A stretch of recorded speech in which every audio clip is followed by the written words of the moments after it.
الحمد لله رب العالمين والعاقبة للمتقين ولا عدوان إلا على الظالمين أما بعد السلام عليكم ورحمة الله وبركاته. Alhamdulillah, naumpisahan natin nakaraan yung Kitab al-Tawhid. At ngayon inshallah ta'ala ay continue natin. Nakaraan tinalakay natin ang Aqidah, yung kanyang meaning, lugatan wa istilahan, yung kanyang literal na meaning, at yung Islamikong kanyang kahulugan. Sinabi natin na ang lugatan, yung ibig sabihin yung literal na meaning niya, linguistic meaning niya, ay bakit nagkaroon ng ganon, ay para magkaroon ng tasawwur, magkaroon ng pagmuni-muni yung tao at mas mapalapit sa kanya yung bagay na naisalakayin o kaya yung mawdu' na iyon. Okay? Kung natatandaan nyo, ano yung ilan sa mga kahulugan ng Aqidah, lugatan, ibig sabihin sa literal na meaning niya. Diba tinalakay natin yung literal at yung Islamic definition niya. Okay? So Islamic definition, tinalakay din natin, di ba? Ano natatandaan nyo sa literal? Di ba? Tinatawag na asyad o rabt. Yung pagtali, rabt, pagtali. Okay? Kabilang din doon, yung nabanggit natin ay al-ahd. Al-ahd. Ano ibig sabihin ng ahd? Di ba sinabi ng Propeta Muhammad sa kanyang hadith, al-ahdu alladhi baynana wa bayna al-kufri tarkus salah. Faman tarakaha faqad kafar. Ang ahad, ibig sabihin ng ahad ay kasunduan. Okay? Parang agreement. So kapag mayroong agreement, ibig sabihin, ano ibig sabihin nun? Kapag mayroong agreement, ang bawat isa hindi pwedeng sumira sa usapan. Okay? Kabilang din doon sa meaning niya ay mulazama. Ibig sabihin yung pagpapanatili. Okay? At kabilang din doon yung ta'kid. Ano ibig sabihin ng ta'kid? Yung halimbawa, yung tawag sa aqdul bayt, yung akad, yung katulad ng aqdun nikah. Alam yung nikah? Nikah, yung gustong-gusto nilang usapan ng mga binata. Nikah. Kasal, ahsan. Aqdun nikah. So kapag mayroong aqdun nikah, may kasal, ibig sabihin mayroong sa dalawang panig, dalawang lalaki at yung sa babae. Tamam? So yun. So ano yung meaning niya ng Islamikong kahulugan? So, tandaan natin lagi na ang literal meaning, hindi ito sapat. Hindi yan sapat para mas maunawaan natin yung isang mawdu', yung isang topic. Okay? Yun ay takrib lang para mas mapalapit sa atin. Okay? Ang nagbibigay talaga ng pangkabuuan kahulugan ng isang topic ay dito sa Islamic definition, ng istilahan. Okay? So dito talaga mas nabibigyan ng mas malinaw, mas tumpak na kahulugan yung isang paksa. Okay? Naintindihan natin? Aywa, Brother Jaber? Natandaan mo kung ano yung meaning niya? At-tasdiqul jazim fima yajibu lillahi min al-wahdaniyya والربوبية والإفراد بالعبادة والإيمان بأسمائه الحسنى وصفاته العليا. أيوة طالما mo brother Jaber ano po 'yon?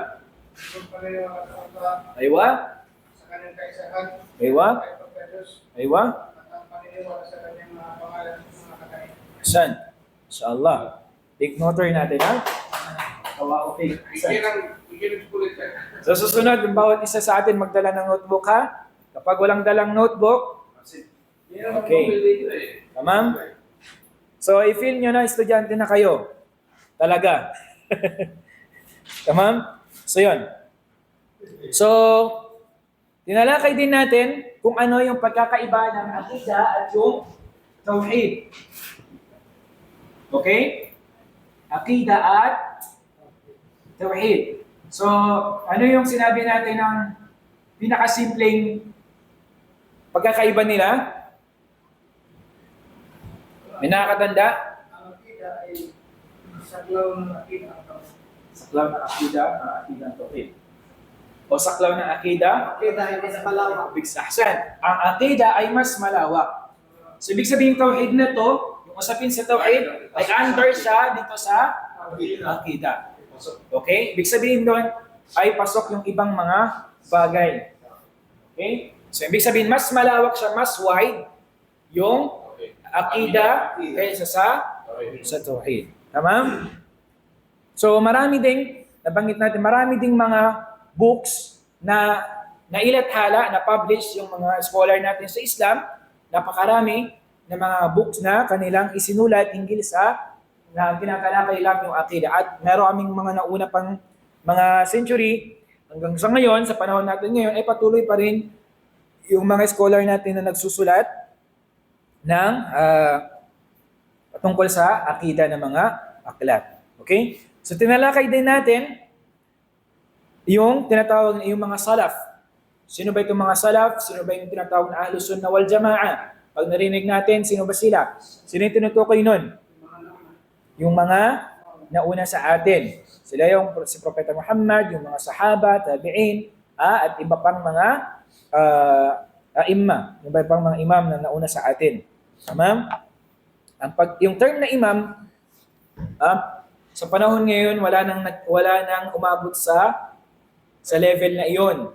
Katulad ng imam na arba'a, Muhammad bin Hanbal, Imam Shafi'i, Imam Malik, Imam Abu Hanifa, wala nang umabot sa level nila sa panahon ngayon. Tinatawag lang na imam sa atin para sabihin sa yung leader sa masjid. Kinikilalang imam. Okay? Pero ang totoo, sa panahon ngayon ay walang umabot na ganong level. Okay? Alama lang tinatawag sila, alama. Okay? Taib. So, Ahlus Sunnah wal Jamaah, basta't ang tandaan nyo, sino pag tinawag na salafus salih, Ahlus Sunnah wal Jamaah, sila yung nasa kung ano yung tinahak ng Propeta Muhammad sallallahu alaihi wasallam at yung kanyang mga sahaba at pinanghahawakan nila ang Quran at ang sunnah ng Propeta Muhammad bifahmi salaf al-ummah, yung pinapanghawakan nila ang Quran at sunnah sa pagkakaintindi ng mga nauna sa atin, sila yung mga tinatawag na Ahlus Sunnah wal Jamaah. So, hindi man papabilang yung isang tao o isang grupo kapag hindi nila pinanghawakan ang Quran at Sunnah. Na sinasabi nila kami Ahlus Sunnah wal Jamaah, pero pagdating sa Quran, hindi nila pinaniniwalaan ng buo. Ganyan din ang Sunnah ng Rasul sallallahu alaihi wasallam, hindi nila pinaniniwalaan. Okay? So, hindi sila matatawag na Ahlus Sunnah wal Jamaah. Bakit? Kasi ang rules, qaida natin, ang pamantayan natin, paano matatawag na Ahlus Sunnah wal Jamaah yung isang tao? Kapag siya ay Iniwala sa... Istiqtidu, gising. Aywa? Aywa? Sumusunod sa Quran, sa Sunnah, sapat na ba yun? Aywa? Meron akong sinabi sa dulo na isa pa. Sapat na ba na Quran at Sunnah lang? Kailangan na sa pag-unawa ng mga kaninong pag-unawa sa atin? Salafus salih. May mga nauna sa atin. Okay? So yun yung Ahlus Sunnah wal Jamaah. Sinusunod nila yung Quran at Sunnah sa pag-unawa ng mga salafus salih sa atin. Okay? Hindi yung pag-unawa ng sarili mong pang-unawa. Tayyib? Nagets na yun? Malinaw na. Pag tinanong ka, sino yung Ahlus Sunnah wal Jamaah? Basta yung nagsasambahayang dyan, okay na yan. Ahlus Sunnah wal Jamaah na yan. Basta yung nagapunta ng masjid, nag-umrah, okay na yan. Ahlus Sunnah wal Jamaah na yan. Basta nagsusuot ng ganito, Ahlus Sunnah wal Jamaah na yan. Yun ba yung pamantayan natin? Basta nagsusuot ng taqiya, nakita mo nagganito, Ahlus Sunnah wal Jamaah na yan. Hindi yun yung basihan natin.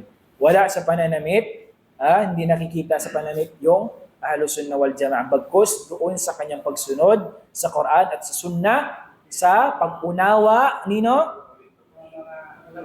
ng mga salafus salih.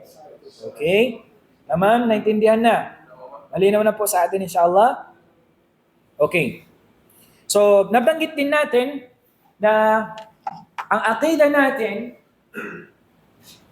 ay kinukuha natin sa ano? Okay, ang Islam merong itong source. Ano yung source natin? Source ng tubig? Source ng kuryente?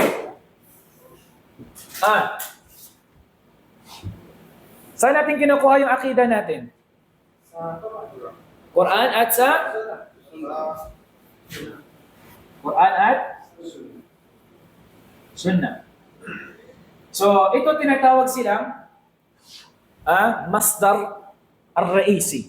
Ibig sabihin, ito yung pinaka-main main na source natin pagdating sa aqida. Gayun din, kabilang din doon yung pinagkasunduan ng mga ano ibig sabihin ng ijma? Pinagkasunduan ng mga ulama. Aywa. Tamam. Pinagkasunduan ng mga ulama natin. So, ito yung tinatawag na masdar ar-raisi. Meron din tinatawag na masdar ar-far'i. Yung masdar far'i, secondary na source. Okay? Meron ding secondary na source. Yung pamantayan natin. Ano naman kaya yon? Ano yung secondary? Kung mayroong raisi, merong ding secondary. Anong halimbawa nun? Halimbawa nun ay, alam niyo yung fitra? Fitra.